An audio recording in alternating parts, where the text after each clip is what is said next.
dire que, franchement, au début, je pensais que c'était une plaisanterie, quoi. Quand Rasbat m'a appelé hier matin pour me dire qu'il est convoqué au commissariat, je dis, bon, il faut y répondre. Okay. Il est allé de lui-même au commissariat pendant de 10h jusqu'à 17h environ, ils l'ont entendu. Et puis après, je lui ai parlé au téléphone, il m'a dit, on attend la réaction du procureur. Et puis on m'a appelé vers 18h pour dire qu'il était présenté au premier substitut. Et je l'ai appelé, le premier substitut, je lui ai dit, bon, de ce qu'il me revient, je ne pense pas qu'il y ait lieu à s'inquiéter, parce que Rasbat a dénoncé un crime. Je sais que vous allez ouvrir une enquête sur ce crime. Il m'a dit, merci doyen de la suggestion. J'ai dit, bon, en tous les cas, moi, je ne me déplacerai pas parce que je pense que vous allez le laisser rentrer chez lui et puis ouvrir une enquête. Okay. Bon, il m'a dit, on verra. Et puis après, à 19h, on me dit que le dossier a été repassé à un autre substitut, plus jeune, qui, lui, l'a mis sous mandat pour simulation d'infraction. C'est la première fois que moi-même j'entendais cette qualification-là. Bon, depuis, j'avais beaucoup hésité. Hein, je me suis dit, j'en fais un non-événement. Et puis après, je me suis dit, non, là où nous sommes, on ne peut pas s'asseoir et regarder les violations des droits des gens, des journalistes, des hommes politiques. Ce n'est pas possible.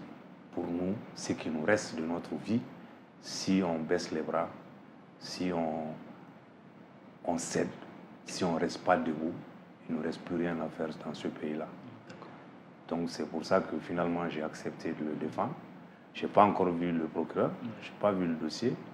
Bon, le parquet a utilisé le maximum de délai qu'il a, c'est-à-dire il a cité le 13 juin, c'était hier le 13 mars. 13 mars, 13 juin, ça fait pile 3 mois. C'est le maximum du délai de mandat dont le procureur dispose. Okay. Bon, entre-temps, on va essayer de faire une demande de mise en liberté. Et ce que j'ai dit déjà à cet égard, moi, quand j'étais garde des Sceaux, j'ai appelé tous les procureurs de Bamako, dont le ministre de la Justice actuel, il était en commune 3. J'ai dit plus de mandat du procureur. C'est terminé. Soit vous avez des flagrants délits, vous poursuivez les gens immédiatement, en comparution immédiate, c'est ce qui n'a pas été compris par beaucoup de gens. Soit vous avez des faits précis, vous citez, vous faites une citation directe comme c'était le cas, mais vous ne le mettez pas sous mandat. Vous laissez les gens comparaître libres.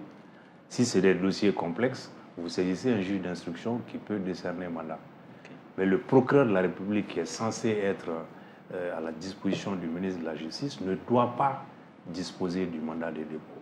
Le mandat de dépôt doit relever d'un juge du siège, qui est un magistrat indépendant. Voilà. Aujourd'hui, on va difficilement nous faire croire que ce n'est pas sur instruction que Rasbat a été interpellé. On va difficilement nous faire croire que ce n'est pas pour ces prises de position politiques qu'on a vues récemment, pour les grandes dénonciations qu'il fait.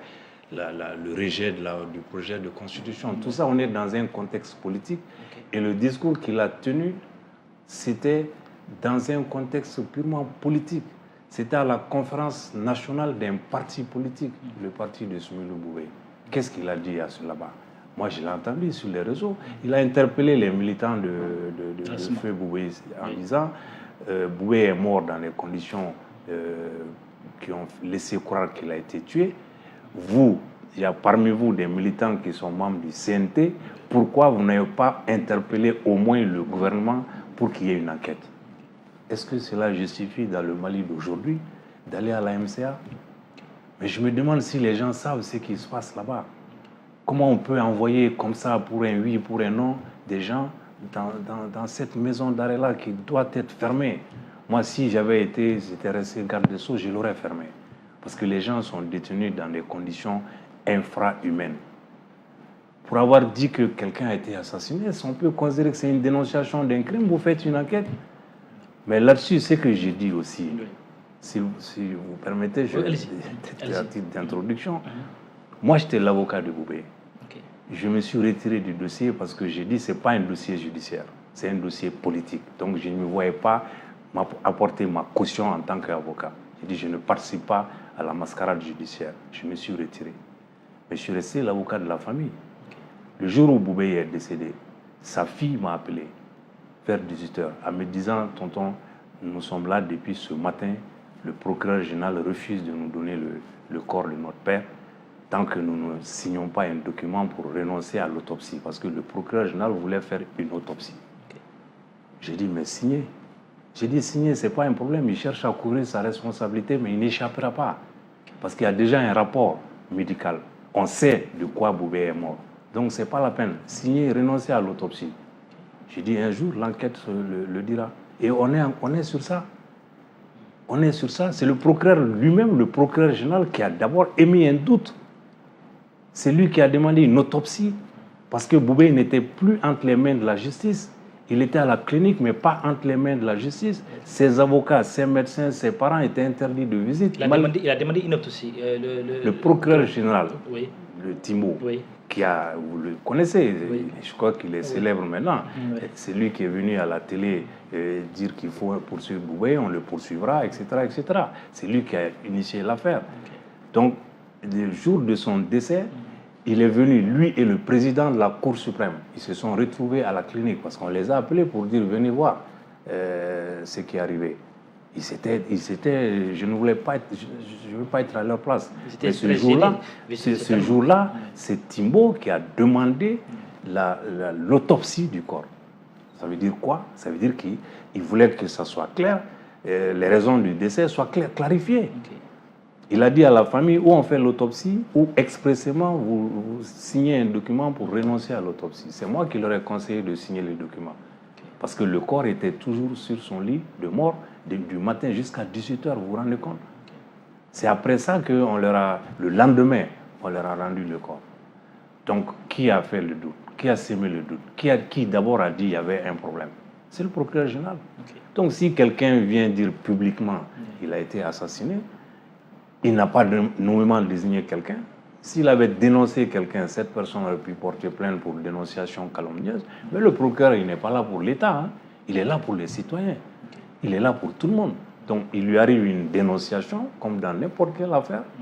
La première chose à faire, c'est d'ouvrir une information. Donc, pour vous, les déclarations de Mohamed Chouf Arasbach ne devaient pas lui valoir cette arrestation aujourd'hui. Pour vous, c'est carrément, oui. Mais évidemment, c'est pourquoi je vous dis au départ, moi, je n'ai pas pris ça au sérieux. Oui. Je n'ai pas pris ça au sérieux. Je dis, mais attendez, là, comment on peut... parce qu'il a interpellé les militants de Boubé. Il leur a dit les conditions dans lesquelles Boubé est mort, que tout le monde sait. Ce n'est pas la première fois que ça a été dénoncé. Hein. La famille a dénoncé, les amis, le parti, tout le monde a dénoncé. Et les juges eux-mêmes n'étaient pas à l'aise. Hein, parce que pendant presque 3 mois, Boubé n'était pas... ici, hein, Chérif Koné, qui était à l'époque premier avocat général sur ce plateau, a parlé de tragédie judiciaire, en parlant du dossier. Bon, j'ai suivi Chérif plusieurs fois, effectivement. J'ai eu à le défendre devant le conseil de discipline du conseil supérieur de la magistrature, oui. Parce qu'on l'a relevé, on l'a révoqué, parce qu'il a dénoncé cette procédure-là. Il a porté plainte pour forfaiture contre le président de la Cour suprême et le procureur général. Et il était premier avocat général. Donc c'est sur ce dossier qu'il ne s'est pas entendu avec son procureur général.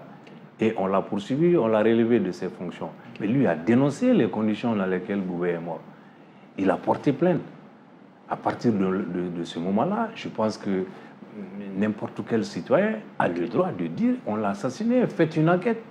Et s'il y avait une enquête, elle n'en serait pas là. Est-ce que le dossier Sommeil Boubé Maïga n'est pas devenu un dossier aujourd'hui gênant, hein, peut-être pour la transition, mais aussi pour la justice, pour les magistrats de la Cour suprême? Oh, vous savez, il y a beaucoup de dossiers qui auraient pu être gênants. Moi, je ne sais pas si ça gêne ou pas, mais moi, en tout cas, dès le départ, je me suis retiré du dossier.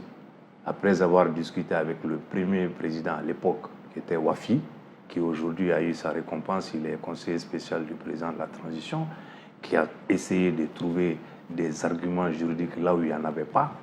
Et rien juridiquement ne justifie ces procédures-là devant la Cour suprême. C'était la haute cour de justice. Ça, il n'y aura pas de discussion là-dessus. Un jour, on en parlera. Donc, moi, je me suis retiré. J'ai dit, donnez ma caution à une telle procédure, parce qu'être avocat, c'est parce qu'on croit quand même au système. Mais dans ce dossier, il n'y avait pas de procédure. Les juges ont fait ce qu'ils ont voulu. On a créé des chambres d'instruction de toutes pièces, de manière tout à fait illégale. Il y a une femme qui est encore en prison, qui est présumée innocente depuis 2 ans, qui est croupie en prison. Il y a un jeune comme vous qui fut ministre de la République, qui est en prison. Voilà, sur des bases qui sont totalement discutables. Donc moi j'ai dit, je n'apporte pas ma caution à ça, je me suis retiré. Donc je ne parlerai plus de ce dossier. Aujourd'hui, j'avoue que j'ai failli avoir la même réaction pour la défense de Rasbad. Il dit, si c'est ça, la justice, non. Mais quelque part, j'ai la faiblesse du vieil avocat qui s'est dit toujours, il faut croire en la démocratie. Vous êtes un peu dépité par rapport à cette situation. Mais il y a de quoi. Il y a de quoi. Si tous les jours on doit répondre, aller devant le tribunal pour des propos politiques, ça ne va plus. C'est vrai que nous sommes dans une période d'exception, mais ça ne doit pas tuer le droit, ça ne doit pas tuer les acquis démocratiques. Parce qu'il ne faut pas qu'on oublie quand même que des gens sont morts pour avoir ces droits-là. Il fut un temps au Mali, on ne pouvait pas parler, on ne pouvait pas écrire, il n'y avait pas de télé-livre. Aujourd'hui, il y a des télés partout. Pourquoi on empêche les gens de s'exprimer? Quand moi j'étais ministre, qu'est-ce qu'on ne m'a pas dit? J'ai jamais répondu à quelqu'un, j'ai jamais mis quelqu'un en prison, j'ai jamais porté plainte contre quelqu'un. Récemment, avant le coup d'État, j'étais ministre de la Justice, qu'est-ce qu'on ne m'a pas dit? Après, on est allé casser chez moi mon domicile personnel, où je suis installé depuis plus de 30 ans. J'ai passé 40 ans à travailler au barreau, et à Paris et ici. On a cassé tout ça parce que simplement, j'étais ministre de la Justice, mais je n'ai porté plainte contre personne. Je n'ai poursuivi personne. J'ai demandé à l'État de m'indemniser, il ne veut pas, tant pis. Je n'en ai pas fait un problème. Je continue de vivre, Dieu merci. Je pense qu'il faut qu'on ait conscience que la démocratie, c'est pour nous tous. Ceux qui rigolent avec ça, moi je ne rigole pas avec ça. Et encore une fois, quand vous irez à la prison là-bas, voir si vous avez un parent là-bas, vous n'aurez pas souhaité avoir pire ennemi de séjourner dans cet endroit. Oui, justement, parlons-en, c'est-à-dire les pouvoirs, les prérogatives du procureur, parce qu'aujourd'hui, on a comme l'impression qu'il détient entre ses mains un grand pouvoir. Il peut décider de qui va dormir en prison ou de qui peut avoir la liberté. Il faut interroger quand même cet aspect-là, parce que vous avez dit que vous avez carrément voulu à un moment les décharger, les dessaisir de cette prérogative. Mais bien sûr, c'est ce que je ne connais pas de système judiciaire moderne où le parquet dispose encore du pouvoir de décerner mandat. Le parquet peut poursuivre pour toutes les infractions, c'est le parquet qui poursuit.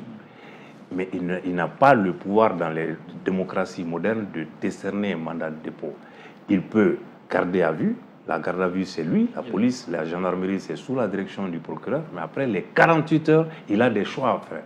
Dans les démocraties modernes. Soit il cite directement devant un tribunal en laissant la personne libre, soit il le défère tout de suite si c'est des faits de flagrant délit, soit il saisit un juge d'instruction qui peut décerner mandat de dépôt.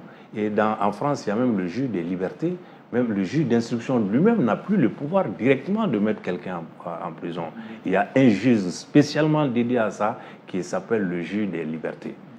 Le juge des libertés qui décide en fonction, après un débat contradictoire avec l'avocat de la personne mise en examen, avec les garanties de représentation, le dossier et tout, il discute pour savoir si oui ou non il doit aller en prison. Il y a un juge spécialement désigné pour ça. Et le juge du siège est indépendant. Il ne reçoit pas d'instruction, il ne viendra à l'esprit de personne, même ici chez nous, d'appeler un juge du siège pour dire faites ça, faites ça. Mais le procureur de la République, le ministre peut lui donner des instructions. C'est pour ça qu'il ne devrait pas décerner de mandat. Aujourd'hui, vous me direz tout ce que vous voulez. Moi, je ne croirais pas que ce n'est pas sur instruction qu'on a poursuivi Rasbad. Parce que c'est un week-end, il a fait une déclaration politique, à un meeting politique, devant un aéropage politique.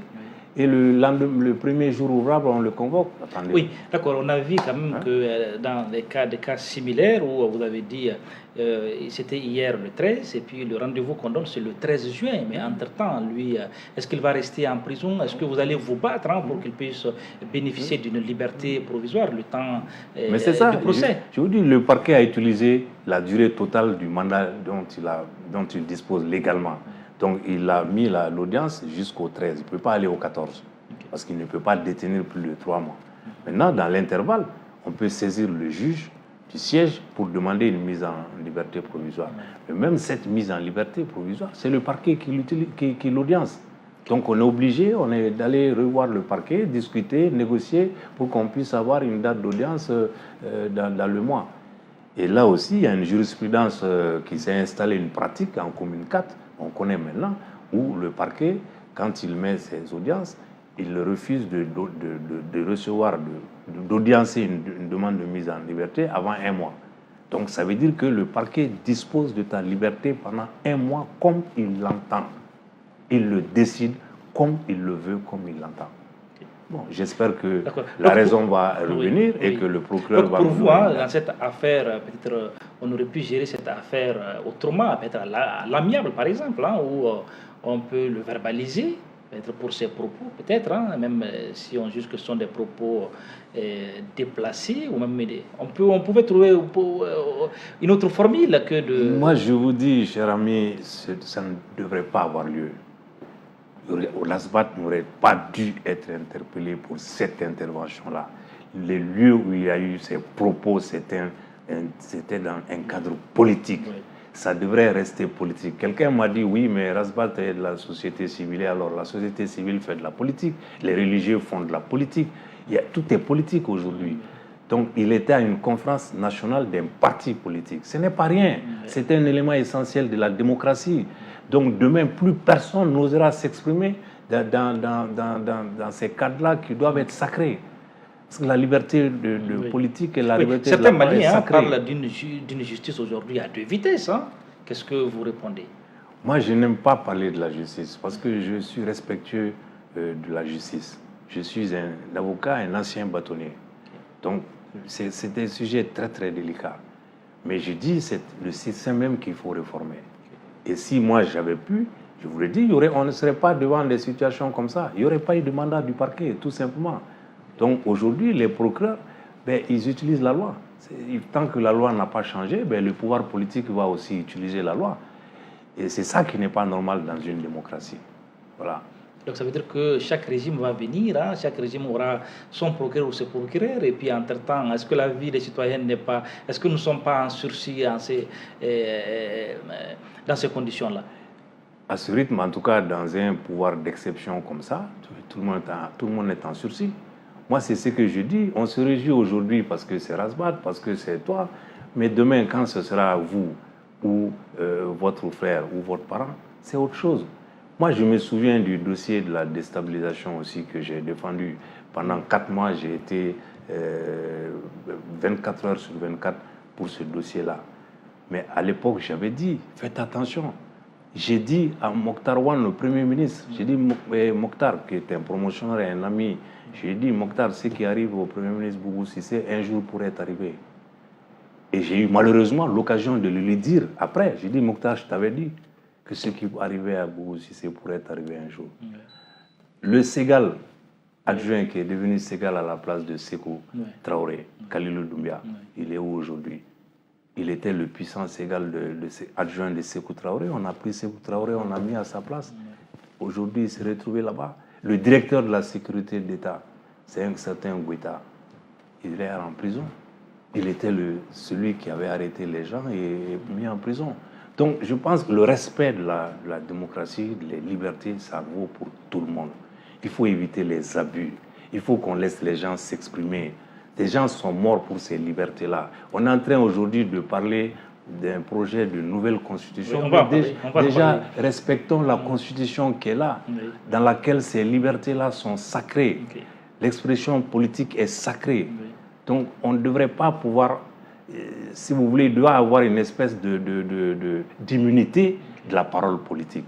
On ne devrait pas, dans une démocratie, aller en prison parce qu'on a critiqué, parce qu'on a dit des choses qui ne plaisent pas au pouvoir. C'est ça le véritable enjeu démocratique. Moi, c'est ça mon combat. Est-ce que les Maliens comprennent comme ça? Mais il faudrait Parce que comme vous l'avez dit, il y a des Maliens souvent qui applaudissent à chaque fois qu'on dit que tel est parti en prison. Certains pensent que c'est une fête, il faut applaudir. Alors que non, ça peut arriver à tout le monde. Évidemment, c'est ce que j'ai dit tous les jours. Je suis désolé d'avoir nommé des gens. Oui. Je suis désolé d'avoir parlé d'un ancien ministre secrétaire général et d'un ancien directeur de la sécurité, mais c'était de hautes personnalités qui ont instrumentalisé à l'époque ces poursuites-là contre des gens qui étaient parfaitement innocents. Est-ce qu'au moment où je parle, je leur disais à l'époque, faites attention, ça peut vous arriver. Est-ce qu'ils pouvaient imaginer que ça peut leur arriver eux-mêmes? Aujourd'hui, leurs parents, ils n'applaudissent plus. Ceux qui sont indifférents disent, bon, il y a plusieurs attitudes. Il y a certains qui sont indifférents. Nous, on ne peut plus faire ça. On ne peut pas, parce que ce pays nous appartient à nous tous. Il y a d'autres, effectivement, qui sont payés pour. Et il y a d'autres qui se laissent embobiner.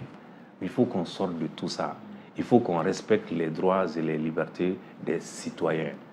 Il faut que les Maliens comprennent ça, qu'on n'a pas à se réjouir de la mise en prison de quelqu'un. Et quelqu'un ne doit pas aller en prison excusez-moi, pour n'importe quoi. La prison, c'est réservé à des crimes, à des choses plus graves que ça. Les problèmes politiques ne se résolvent pas comme ça. C'est dans le débat politique, dans les discussions, dans la concertation que ça se résout. Ce n'est pas par la répression politique. D'accord. Est-ce que vous avez l'impression, est-ce que vous avez la conviction qu'à partir de cet instant où Rasbach est en prison pour avoir dit que Soumeylou Boubeye, entre parenthèses, a été assassiné, est-ce que pour vous, ça va amener le parquet à ouvrir une enquête justement sur les conditions dans lesquelles Soumeylou Boubeye Omega a trouvé la mort? Mais ça devrait. C'est ce que j'ai dit, ça devrait. C'est ce qui aurait dû être le rôle du procureur. Parce qu'il ne faut pas se... J'ai eu l'occasion de dire dans le procès de la déstabilisation au procureur général de la Cour suprême, qui a dit, mon cher confrère, j'ai dit, je ne suis pas votre confrère. Il m'a dit, si je suis l'avocat de l'État. J'ai dit, non, monsieur, vous n'êtes pas avocat de l'État. Vous êtes procureur général près la Cour suprême, qui est une institution. Mais même le procureur de la République, le procureur général près la Cour d'appel n'est pas l'avocat de l'État. Il est avocat de la société. C'est différent. C'est tout à fait différent. Donc, quand le parquet pense qu'il est là au service du pouvoir exécutif, c'est comme ça que ça se passe. Mais il y a des procureurs indépendants. Il y a des procureurs qui refusent certaines poursuites. Je ne veux pas aller dans le fond dans ça, mais dans le dossier, vous avez bien vu que ce n'est pas le procureur qui a mis sous mandat. Ce n'est même pas son premier substitut. Un substitut vaut un autre. Mais quand même, il y a des signes là. Il y a des signes là. Donc, moi, je dis, il faut qu'on arrête avec l'instrumentalisation. Il faut qu'on arrête de la persécution politique. Il faut que la parole soit libre. Et surtout, aujourd'hui, nous sommes dans une période critique du pays. Tout le monde le sait. J'ai vu qu'il y a une autre femme qui a été mise en prison parce qu'elle a dit que la vie est chère. Moi, je n'ai jamais écouté sur les réseaux sociaux. Je n'écoute pas. Mais je viens d'apprendre aujourd'hui, j'ai dit, mais ça devient grave. Bon, vous croyez que c'est ça la démocratie? Vous croyez que les gens sont morts pour ça? Est-ce que vous avez l'impression, vous, le praticien du droit, défenseur de la démocratie, est-ce que vous avez l'impression aujourd'hui que les libertés sont en danger, que la démocratie est en danger? Mais à ce rythme-là, oui. C'est évident. C'est évident. C'est encore là, on vous a fermé ici, on a vu ça. Avec ce qui n'aurait jamais dû arriver, la bénédiction de la haute autorité. Moi, je n'ai pas voulu m'en mêler. On a essayé de fermer les yeux, d'essayer de ne pas parler pour apaiser les choses parce qu'on n'est pas dans une situation, on est dans une situation difficile. Le pays travaille une situation difficile, même si on veut fermer les yeux là-dessus. Mais il faut qu'à un moment donné, on en ait conscience. Il faut qu'on en ait conscience. C'est pour ça qu'on ferme les yeux sur beaucoup de choses. Mais il y a quand même des limites. On ne peut pas laisser les gens jouer avec les libertés des autres. Ça va mettre en cause la cohésion sociale, la solidarité entre nous, ça va opposer les uns aux autres. Et on sait très bien que c'est les troubles politiques qui nous ont amenés à ça. Oui. Demain, on est en train d'essayer de retourner à l'ordre constitutionnel, de faire des élections. Ça ne va pas être facile, parce que ce n'est jamais une période facile dans aucun pays, les élections. Okay. Mais si ça commence comme ça, déjà, vous allez à une conférence nationale, vous prenez le risque de prendre la parole, vous vous retrouvez à la MCA, où est-ce qu'on va? Et si les gens ne parlent plus publiquement, ils vont faire autre chose. Hein. C'est évident. Okay. Dans le dossier de Rasbach, pour vous, le droit va parler, vous allez faire parler vos arguments juridiques, hein, certainement, entre-temps. Qu'est-ce que vous allez faire en tant qu'avocat de Rasbach? Je vous dis, je reste toujours confiant à la justice. Le procureur, c'est pas un ennemi, c'est un adversaire dans le procès pénal. L'avocat et le procureur sont des parties au procès. Moi, je vais aller voir le procureur pour qu'il nous donne une date devant le juge. C'est le juge du siège qui va décider de la mise en liberté provisoire. Donc, c'est la première chose que je vais faire, c'est ça. Demander une date dans un mois environ, parce que le procureur, c'est sa pratique, pour qu'on passe devant un juge du siège. Et je suis prêt à parier que le juge va répondre à notre demande de mise en liberté. Parce que ce que Rasbat a dit, il a dénoncé une situation de fait qui mérite une enquête.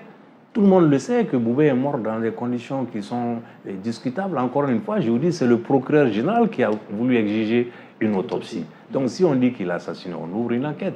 Ça ne vaut pas le coup de mettre quelqu'un en prison. Donc je ne désespère pas qu'un juge du tribunal va accéder à notre demande de mise en liberté et que dans le fond, le 13, on va demander la relaxe pure et simple. Parce que ce n'est pas une infraction imaginaire que Rasbat a dénoncé. C'est quand même appuyé de faits. Et il a rappelé des faits qui laissent supposer que. Donc tout ça devait entraîner une enquête. Et puis à l'issue de l'enquête, on verra. D'accord. Oui, toujours dans ce même dossier, sur le procureur général, nous avons reçu ici la dernière fois Cheikh Mohamed Chérif Koné, ancien premier avocat général de la Cour suprême, qui a donné ici sa part de vérité dans l'émission En toute liberté. Et si le procureur général lui-même voulait aussi donner sa part de vérité, Djoliba reste disponible pour l'écouter pour sa part de vérité. Nous aurons toujours notre part, notre contribution dans le débat démocratique. Et puis, si aussi le parquet de la commune 4 souhaiterait aussi se prononcer, donner plus d'informations sur les faits reprochés à Rasbach, au chroniqueur Rasbach, Djoliba TV News reste toujours dans la dynamique de donner la parole à toutes les parties dans un souci de l'équilibre de l'information, principe qui nous est cher ici au niveau de Djoliba TV News. Maître? Oui, moi, je pense que le parquet s'impose une obligation de réserve que je respecte. Mais le procureur général, lui, il a un autre média là. Un autre média de service, il ne viendra pas chez vous. Oui, vous voulez dire qu'il allait faire une édition spéciale dans oui, un média de la place. Il a à sa disposition la chaîne nationale. Oui, sauf que Chérif Koné a fait... Il fait des flashs spéciaux quand il veut. Notre télé nationale est à sa disposition, malheureusement. Oui, voilà. Non, bon, on lui fait quand même le clin d'œil, et puis il va apprécier. Il va apprécier. Mais certainement qu'il peut vous surprendre en venant ici dans l'émission, dans une émission spéciale sur Djoliba. Moi, je suis prêt à venir à un débat contradictoire avec lui, mais vous comptez pas qu'il n'allait pas, il ne va pas jamais. Donc vous lui lancez aussi, Maître Kassob Tapo aussi, qui souhaiterait avoir un débat contradictoire avec le procureur général. Ça va nous faire de la matière pour nous autres journalistes. Donc, Maître, si vous avez un message, un dernier message avant qu'on aborde les autres questions, toujours dans le dossier qui amène votre client Ratbassi en prison. Est-ce que hier soir, vous avez dormi déjà? Donc, hier soir, j'ai eu beaucoup de sollicitations, beaucoup d'appels de vos confrères, des citoyens, des militants de Rasbat. Je leur ai tous dit, calme. Comme la dernière fois où il était mis en prison par le procureur qui a fini par accéder à notre demande de mise en liberté, j'ai dit, on reste derrière la justice. Moi, je ne suis jamais dans la rue. Je ne suis pas quelqu'un de la rue. Moi, je suis un homme de prétoire. Voilà, un prétoire. Donc, on reste dans le prétoire. On fera ce qu'il faut pour obtenir la mise en liberté de Rasbat. C'est ce que j'ai demandé à ces militants. C'est ce que j'ai dit à tous les Maliens, sachant que la liberté du voisin, la liberté de celui qui est en face équivaut à la nôtre. Si tu joues avec sa liberté, demain, ce sera ton tour. Donc, il faut qu'on respecte les libertés des gens. Et les citoyens doivent respecter la loi. Je veux bien, quand on transgresse la loi, c'est normal. Mais on ne peut pas aller en prison pour un oui ou pour un non, pour avoir exprimé des opinions. Voilà, c'est tout. Rasbat, sur le moral, Oui, moi je vous dis, il s'y attendait. Comme Kaoudim l'a dit ici, je pense que c'est chez vous. En tout cas, je l'ai vu dans une des émissions où il dit qu'il a son matelas. Il est prêt à aller à la MCA. C'est que moi, j'ai beaucoup d'admiration pour ce courage-là. Mais Rasbat, c'est un combattant. C'est un combattant. Il n'y a pas de souci. Il a un moral d'acier. Les conditions dans lesquelles Boubé est mort. Boubé n'est pas mort dans les mains de la justice. Il n'est pas mort à la prison centrale. Il est mort dans une clinique où il était gardé par des gens qui n'étaient pas de la justice. Où il n'avait pas droit à la visite, même de ses avocats. Moi, je me suis intervenu également auprès du bâtonnier. Il est là, il est vivant. J'ai appelé le bâtonnier, j'ai dit ça, c'est inadmissible que les avocats ne puissent pas accéder à leurs clients. Et on a exigé qu'ils aient des permis, alors qu'il n'y a pas de permis pour les avocats. Donc les avocats ont pris des permis, on a refusé qu'ils aient accès à Boubé. Ses médecins n'avaient pas accès à lui, ses parents n'avaient pas accès à lui. Et bien, s'il décède dans ces conditions, le procureur, il avait intérêt plutôt à demander une autopsie. Mais moi, j'ai dit à la famille, non, on sait de quoi il est mort. Je ne vais pas en parler ici aujourd'hui, justement. On sait de quoi il est mort. Est-ce qu'on peut dire que vous avez les preuves scientifiques? Non, moi, je n'ai pas à avoir de preuves scientifiques. Je ne suis pas procureur, je ne suis pas poursuivant. Mais comme vous dites que vous savez de quoi il est mort. Non, je n'ai pas dit ça. Attention, vous allez plus vite que moi. J'ai dit on sait. On sait, ce n'est pas moi. Okay. On sait, parce qu'il y a eu des rapports médicaux. Il y a eu des avant sa mort. Il y a eu des rapports médicaux, c'est ce que Razbad a dit. Razbad a dit dans ses propos, on a appris seulement l'assassinat, mais il a dit pourquoi il pense qu'il a été assassiné et qu'il aurait fallu faire une enquête. Donc ce n'est pas à Razbad de donner les preuves scientifiques, c'est au procureur de faire l'enquête. C'était au procureur général dès lors qu'il avait un doute. Razbad a interpellé, à dire voilà, par rapport au cas d'espèce, et maintenant c'est à la justice pour vous de faire l'enquête pour savoir ce qui s'est réellement passé. Évidemment, oui. Le procureur général lui-même aurait dû, dans sa logique, lui-même, il n'avait même pas demandé l'avis de la famille pour l'autopsie. Je crois que c'est pour sa propre responsabilité qu'il a craint pour demander la rénonciation de la famille. Sinon, il n'avait pas à demander l'avis de sa famille. Dès lors qu'il a un doute sur les causes du décès, il demande l'autopsie. Il n'a pas besoin de l'avis, de l'accord de la famille pour ça. Okay. Mais pourquoi le procureur ne s'était pas autosaisi dès l'instant? Peut-être s'il a eu des doutes, d'ouvrir une enquête, par exemple. Mais allez lui demander. Les circonstances. Allez lui demander. Allez lui demander. Mais le procureur, quand quelqu'un d'autre dit, affirme comme Razbad l'a fait, qu'il a été assassiné, mais on ouvre une enquête. On ouvre une enquête, c'est tout. La question, elle me paraît très simple, quoi, vraiment. Est-ce que la classe politique est prête pour aller à des élections en février et mars 2024? Vous êtes prêt? Moi, je ne peux pas répondre au nom de la classe politique, mais la classe politique, sa raison d'être, c'est ça. Oui. Si elle n'est pas prête pour aller aux élections, elle n'a pas sa raison d'être. C'est l'administration qui doit être interrogée si elle est prête, si elle a les conditions, si elle a les moyens d'organiser l'élection. Mais les politiques doivent être... Oui, le rôle de la classe politique sous cette transition, est-ce que vous avez l'impression que les politiques, vous avez suffisamment mouillé le maillot pour défendre le Mali, pour défendre les valeurs démocratiques, par exemple? Oh, vous savez, il y a eu tellement de choses qui ont été dites concernant les politiques. Et c'est trop facile, c'est des politiques même qui ont joué ce rôle-là pour faire croire que tous les mots viennent des politiques. Or, les politiques, ils seront là toujours. Nous, les hommes passent, mais la politique restera. Il y aura toujours, il n'y a pas de démocratie sans politique, sans parti politique. Il y a des défaillances, il y a des insuffisances, il faut les améliorer pour avancer. Mais on ne peut pas rendre responsables les politiques de tout ce qui arrive au pays. Bon, aujourd'hui, c'est vrai qu'il faut constater une léthargie, une sorte de somnolence de la classe politique, qui fait qu'on a accepté de prendre tous les coups et d'accepter tout. Mais moi, je suis persuadé que ça ne veut pas dire qu'on ne va pas se ressaisir, parce que le pays ne peut pas aller sans les politiques, qu'on le veuille ou non. Voilà. Le futur président de la République, j'ai dit bien de la République, pour vous, doit être un civil ou un militaire? Mais là, M. Chatter, je pense que c'est de la provocation, mais je vais vous répondre. Civil ou militaire, pourvu qu'il soit démocratiquement élu. La loi prévoit que des militaires peuvent démissionner pour être candidats. Ça, c'est la loi qui le dit. Mais ce que vous me dites, peut-être pas, moi, je ne fuis pas la question, j'ai déjà répondu. J'ai dit le président de la transition, lui, non. La charte ne lui permet pas d'être candidat. Le président du CNT non plus, les premiers ministres et je pense aussi les ministres, même si la loi n'interdit pas expressément, les ministres ne devraient pas diriger la transition et vouloir être candidat. Ça, c'est l'éthique tout simple. Mais un militaire comme ça, demain, il y a parmi les militaires des gens responsables qui sont à la hauteur pour diriger le pays. S'ils ont l'ambition politique, mais ils viennent sur l'arène politique, c'est tout. On a eu des cas. Le général Senko, qui était un brillant officier, et il a quitté l'armée, il a fait de la politique. Aujourd'hui, je crois qu'il a son parti politique. Donc, votre question, moi, je ne la dévie pas. Mais si c'est pour me parler du président de la transition, je vous réponds net que non. Il ne peut pas. Il ne peut pas. Voilà.